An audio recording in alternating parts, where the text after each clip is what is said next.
pathologique à Ille-et-Unakan. Et j'ai travaillé 3 ans là-bas. Pas seulement à l'hôpital central, mais aussi dans 2 autres hôpitaux. J'ai fait ce que j'ai pu. Voilà. Alors, 1956, tu es toujours en Arménie. Et parle-nous du printemps 1956, la visite de Christian Pinault, Christian Pinault, oui. Le ministre des Affaires étrangères de France, oui. qui en Alors, visite en Arménie. J'étais à Ille-et-Unakan à l'époque. J'avais beaucoup de copains à Yerevan, bien sûr, des copains très proches. Je ne sais pas par quel canal, par quel moyen, ils avaient su que Pinault allait venir en Arménie. On m'a dit par la suite que parce que il avait été dans son enfance, il avait quelqu'un de sa famille qui était directeur des mines de cuivre de Kilovagan, parce qu'un frère de Kilovagan est dans la région, il y a des mines de cuivre, et qu'il était directeur d'une concession, tout ça. Mais je ne sais pas si c'est vrai, ça, je ne peux pas le dire. Toujours est-il que Pinault arrive en Arménie en 1956, et avec sa femme, et il y a une dame, Marguerite Belligian, qui était la femme d'un chauffeur de taxi que mon père connaissait bien, qui s'appelait Belge Belligian, qui venait d'avoir un enfant. Et elle se précipite vers l'avion, vers la femme de Pinault, et lui met son bébé dans les bras en dit « Sauvez-le, je suis française, sauvez-le, sauvez mon fils, sauvez-le ». Ça a été une chose extraordinaire, parce que le service d'ordre a été complètement annihilé, anéanti, et les reporters de Paris Match qui étaient là, ils ont filmé la scène, ils ont photographié la scène, et ça a fait le tour, ça a apparu dans Paris Match. Ça a été un truc extraordinaire, quelque chose que jamais en Union soviétique on pouvait s'attendre à une manifestation pareille. Et ça a été le point de départ de personnes qui ont réussi à contacter le consulat français de Moscou par différents canaux et qui ont réussi petit à petit à revenir en France. L'un de ceux-là, c'était l'humoriste, le caricaturiste René Hovivian. Hovive, qui signait ses caricatures Hovive. Ah oui.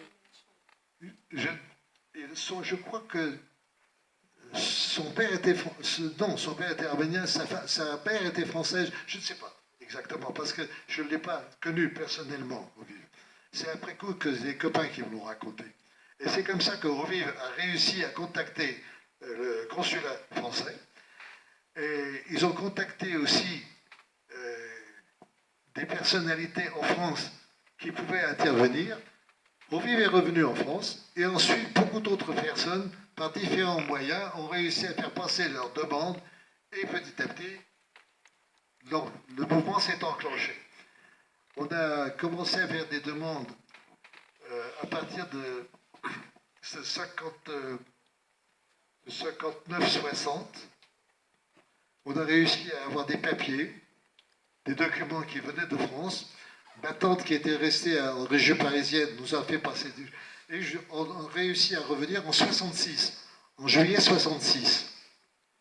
Je travaillais déjà, puis je travaillais comme anatomopathologiste, au début à l'Ille-et-Unakan, et ensuite à partir de 57 à Yerevan, en ville, dans différents hôpitaux. Et dans un laboratoire de recherche aussi, de recherche fondamentale. À Yerevan. Oui. Je peux poser une question? Attends, oui. on va terminer là bientôt. 1956, c'est une date importante, c'est le 20e congrès du Parti communiste. Ah oui, mais ça, on a su qu'il y avait eu le congrès, il y a eu la déstalinisation, mais on n'a pas eu le texte du discours de Khrouchtchev. Le discours de Khrouchtchev a été publié en interne pour les membres du parti. Comme je n'en étais pas, je m'en suis pas plaint, de ne pas être informé, j'en suis pas plaint. Alors, après 1956, il y a eu effectivement le retour. Et le chiffre que j'ai retenu, moi, qui figure dans le DVD, 100 000. 100 000 personnes. Oui, parce qu'il n'y a pas seulement ceux qui étaient venus de France qui sont repartis.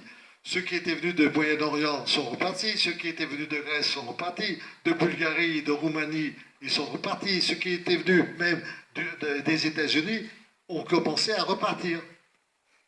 Alors, vous savez, ça a été un détricotage.